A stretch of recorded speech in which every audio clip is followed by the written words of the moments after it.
This is Auburn Football Everyday, driven by Toyota.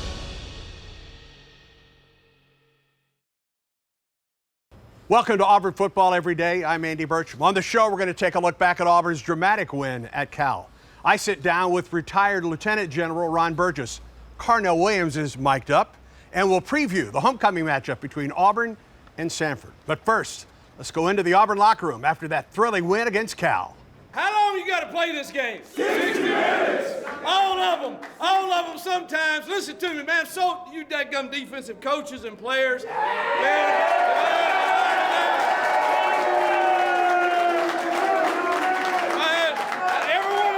one of you need a game ball. Every one of you need one. But listen, hey, found a way to make history. Yes, sir. It's another life symbol for us, right? Yes, sir. First Auburn victory in California. No one can ever say that, just us. And so, man, listen, I'm so proud of you. You just battled. It was ugly. We had penalties and turnovers. That's not who we are. We've got to get that fixed. How about our fans that traveled here?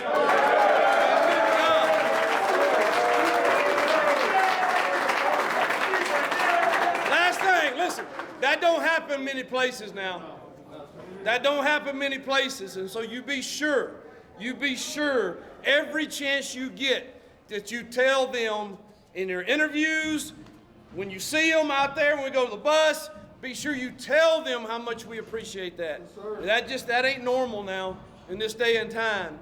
And they're faithful, and they pulled you through tonight. So tell them, listen, so proud of you. We got this short trip back home. Then we got to get ready for another one at home.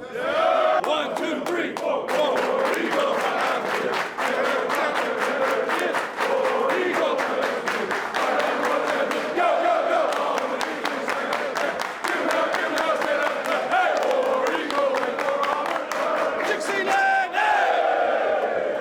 That's really what Auburn is, and that's what Auburn stands for. You know, hardworking people. You know, bend but don't break mentality, and that's what we want to be as a defense. So, you know, when things happen in the game, you know, we understand that there's chaos in football, but chaos is an opportunity for us to rise to the occasion. So, we're just grateful. You know, grateful to go out there and just play and just have fun and step up to the plate. We just stayed with each other the whole game. Everybody was with each other. Everybody was keeping each other motivated, keeping each other going. Just standing each other ill, saying that we got it and we know we're going to get this win. And that was really that's what helped me during this game. My teammates just being on my side and just sticking with me throughout the whole game, trusting in me, knowing that I'm going to come up when the time was needed. You know, it's great to come out here, come out west and get a win. First things first, our defense played outstanding. It was awesome watching them play. Our offensive line, I thought, did a good job too. And then also our fans. Our fans were outstanding, coming out here all this way and then, you know, being as supportive as they are. It was awesome. I said that the turnout, the Auburn fans, they really travel well, and you know, as a player, that fuels us, and we really need that. You know, so I love everyone that came out. We appreciate everyone that came out and showed support in the West Coast, and that's what we need. You know, that brings that advantage to us. So we just thankful for you guys turning out, and we're going to continue to have a great week and enjoy this next week with Samford. Just take a look at the film. As painful as it's going to be, you know, it's going to be ugly. Just looking at it, learning from it, and then practicing with a great intensity about us, but then not dwelling too much on this. You know, we found a way to win. Again, defense played outstanding, and now just going and getting better at things we need to get better at and go play again. I think the defense just showed a lot of resilience, and they showed what we were capable of doing. You know, they set a standard for what we want to be as a defense, and we can continue to grow upon that standard. You know, we got things we got to correct, and we're gonna go out and watch the film and just polish detail our work. So, man, ultimately, I'm just so excited to play in front of these great fans and be in California. It was a great environment, and it was just great being out there as a player. It was a great environment. Auburn Football Everyday is brought to you by Toyota. Let's go places. And by Tiger Talk, the official radio show of the Auburn Tigers. Tune in Thursdays at 6 p.m. Central on your local Auburn Sports Network affiliate.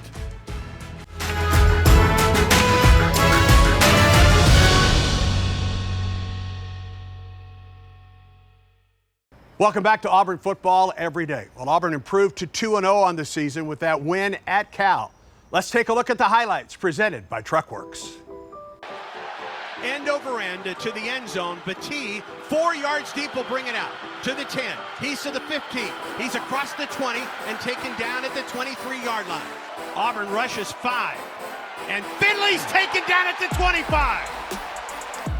And he will get the carry. He bounces to the outside. Good pursuit by Auburn. Ball is loose. Ball is loose. It's picked up by the Tigers at the 16-yard line. Cal rushes 4. Thorne throws across the middle. Jay Fair. He's to the 10. He's to the 5. He's in. Touchdown Auburn. Jay Fair on a crossing route. 13 yards and a score. And Auburn takes the lead. Stredick in motion out of the backfield. Auburn blitzes. They float it to Stredick. And Stredick is taken down after a 1-yard game, and Auburn defense holds. It was Jalen McLeod. And it's a pitch to Stredick. Stredick trying to get to the Auburn boundary, and he's taken down at the 26. Get the play away with 1. Jackson taken down. Here comes the blitz. Eugene Asante. They're roaring here in Berkeley. There's the snap to Peyton Thorne. He looks and he throws. It is caught. Fairweather at the 41 of Cal. Thorne from the gun flips it out. Alston at the 30. He's down to the 25. Inside the 25. Alston behind him. Play action. They throw it to the end zone. Fairweather. Did he has it? He does! Touchdown Auburn! Yes. Rivaldo Fairweather in the far side of the end zone. Pulls it in. The snap to Jackson.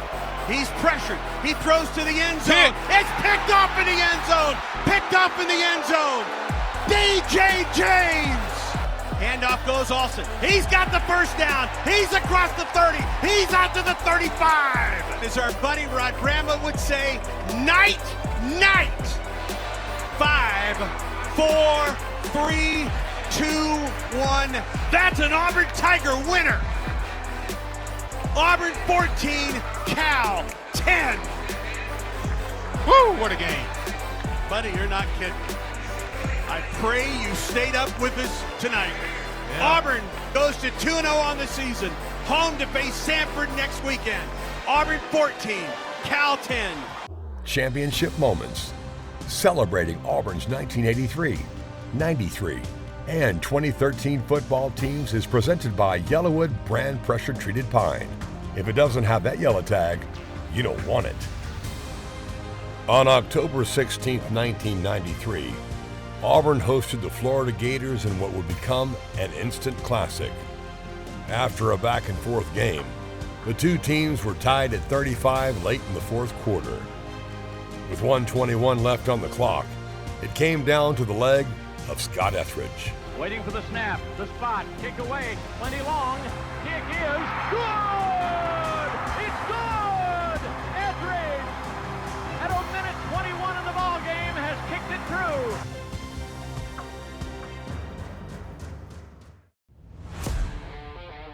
At Auburn, a spirit that is not afraid meets work, hard work. We're not just learners, we're doers. From classroom to career, an Auburn education changes lives, changes communities, changes the world. We build leaders to shape the future. This is who we are. This is Auburn at Work.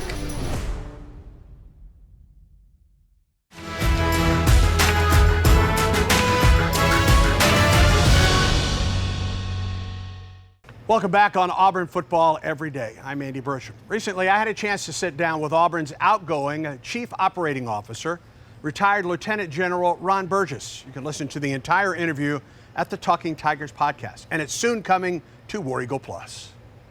It has been quite a career. It has been quite a life. So let me ask, first of all, how's the first month or so of retirement? Well, thanks, and thanks for having me. WarEagle. WarEagle. Yes. I'm still figuring it out. You know, it's one of those things when you have a career like I had in the military and then here at Auburn University, to go from 110 miles an hour to, maybe 20, 25 miles an hour, it's different, but I'm figuring it out and I'm enjoying it. Came to Auburn.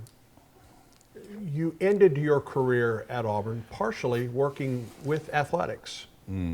But athletics also brought you to Auburn along with the ROTC, correct? Right, correct. Yeah. Yeah, so when I graduated from Opelika in 1970, in those days, just a bunch of us from around here, you started summer quarter. And so I started summer quarter, and I had been a reasonable high school football player, and I think I can play college football. Nah, as I've joked to others, all men are not created equal, and I got tired of being a tackling dummy. Really, it was really, really short. I still have a couple of friends that were walk-ons with me. I decided to focus on the ROTC and other aspects of the Auburn environment. All right, back to your military career. When did intelligence become the career for you?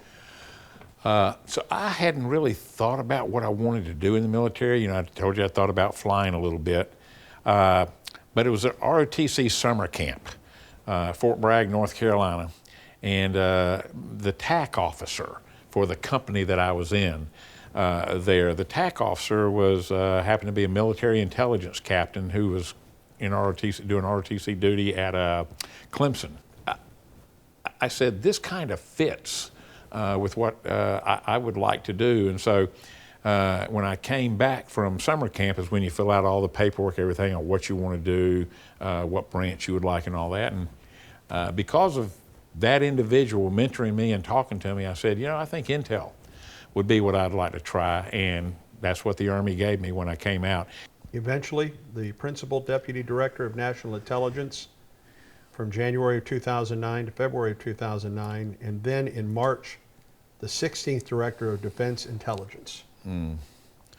All of this was in Washington, D.C.? All of that was in Washington, D.C. So when I left U.S. Southern Command in 2003, I interviewed and was selected to be the J2 or Director of Intelligence for the Joint Chiefs of Staff.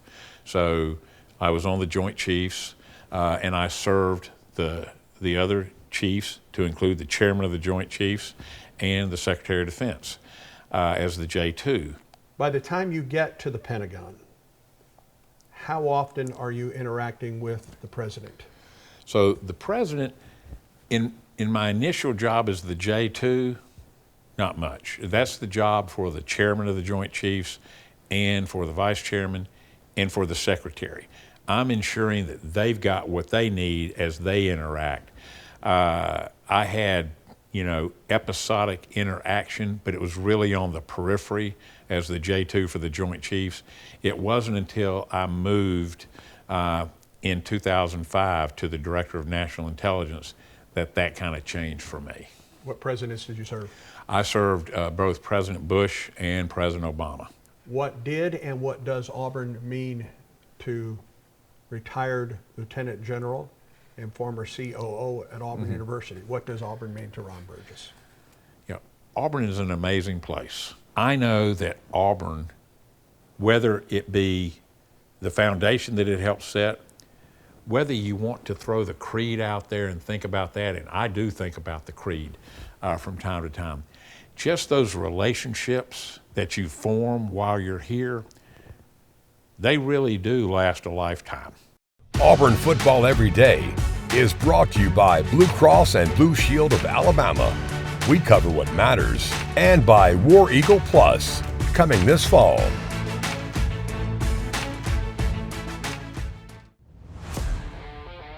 At Auburn, a spirit that is not afraid meets work, hard work. We're not just learners, we're doers. From classroom to career, an Auburn education changes lives, changes communities, changes the world. We build leaders to shape the future. This is who we are. This is Auburn at Work.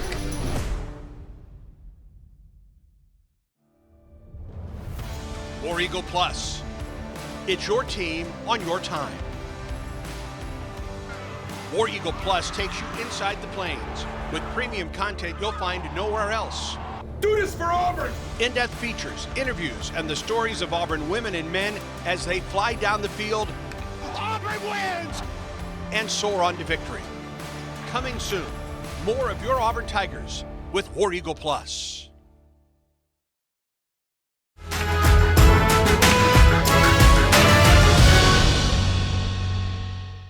Welcome back to Auburn Football Every Day. Recently, we were at an Auburn practice. Carnell Williams was mic'd up. You can find all of this content on the flight. Coming soon to WarEagle Plus. What a day. What a day to tote that rock, baby. What a day to play a little football. Who don't like Beyonce? Don't you say you don't. You know, the only reason I like her because of music. That's it. Yeah, that's it. Everything else is, I don't pay attention to all that. You know, her looks, I don't even know how she looks. Without Auburn legend Cadillac Williams, the 2022 season may very well have bottomed out. But under his leadership as interim head coach, the Tigers found a rhythm.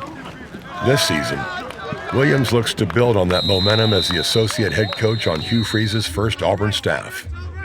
And his new group of running backs is already hungry for stardom. This is a big day, man. Again, I'm excited to watch you guys eat, man. Let's work. Let's work. Impose y'all will on these boys, man, for real. Let's do it. Work on me, work on 3, 1, 2, 3. Work. Have a day, have a day. Have a day, man. That ball got you well. Hey, boy, that ball got us a lot of places in life. The ball got us hit off. It's getting hot now, though, boy. Lordy. Come on now. This thing here live, boy. We out for blood now. This thing live. This thing here live now. We out for blood, fellas. Dang, man. Don't tell me I ain't gonna be able to wear my bucket hat with this on. Oh, yeah, there we go. There we go. Ain't no more two-hand touch.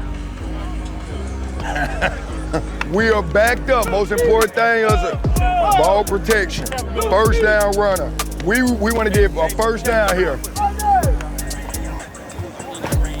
Good run, good run, go, good run, good run, good run. Go get busy, go get busy, go play ball, go play ball. Hey! Hey! Yes, sir! Yes, sir! Yes, sir! Good job, O. Good job blocking out there, Phil. Yeah, big boy, yes, sir! Yes, sir! Love it. Boom, touchdown! Hey! Oh, Go to the block! Go block! High and tight!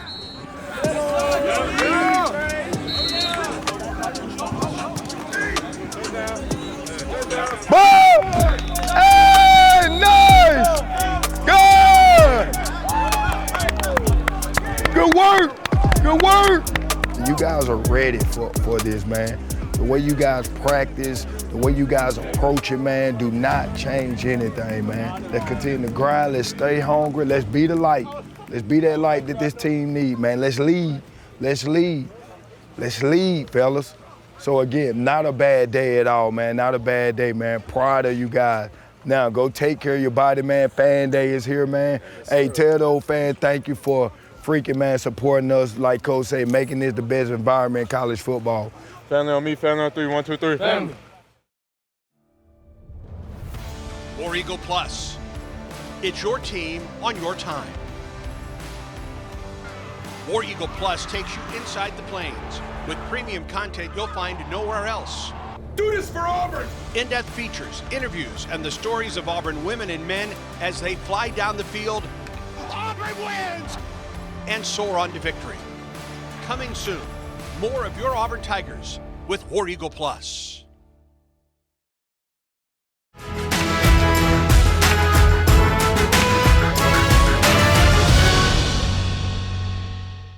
Welcome back to Auburn Football Every Day, presented by Toyota. Next up now, a preview of the homecoming matchup between Auburn and Sanford, Saturday night at Jordan-Hare Stadium. Hatcher and I have known each other for years. I think he's one of the better offensive coaches in football. He's done a remarkable job there, and he will have his kids excited and well prepared to play here, I have no doubt. And they'll test you in the passing game for sure and throw it all around. I know I think the last time he played here, I believe it was here. I know I watched the film somehow, but I think it was here. But, man, it was every polecat and quads and every formation you can imagine. that he pulled out and had success moving the ball. And so I have great respect for him as a man and as a coach, and I know he'll have his guys ready. And Coach Roberts he's a really smart coach. So all he does is, in terms of our defense, he just passes that knowledge onto us and tries to make things as simple as possible. So that knowledge and that ability to adjust on the fly is something we're continuing to build on. And I think that's something that I've seen the most from week 1 to week 2. And, with football, it's really an ongoing process. So I think we just have to continue to grow upon it, continue to hone in on our details. And ultimately, I think it would be really good for us. We just continue to build upon the foundation we set on Saturday. So I think there's so much to build on because I'm still learning this team. They're still learning me, and I was so pleased of the way it just was no panic. It was just, we're going to figure this out somehow, some way, and get out of here with a win. And not every team in year 1 have I felt could handle that, and I wasn't sure about our kids, truthfully, and I really thought we were going to go in there and score 30, 40 points and make it easy on the defense. And Lord knows that didn't happen, and I was so proud of just the leadership on that side of the ball that we got you. And Eugene Asante played his tail off, and as did others. I don't want to get to pointing them out, but he played really well. Jalen McLeod makes us different when he's playing. So there's so much to build on from that because we're going to have some adverse situations in this league, particularly at the point we are in our program. And so we can point back to these moments of how you should fight to the end, irregardless of what the result ends up being. That's the way we should keep fighting. The homecoming matchup between Auburn and Samford begins at 6 o'clock Saturday night at Jordan-Hare Stadium. Our pregame coverage on the Auburn Sports Network begins at 3. And we'll talk with you next week on Auburn Football Every Day, presented by Toyota.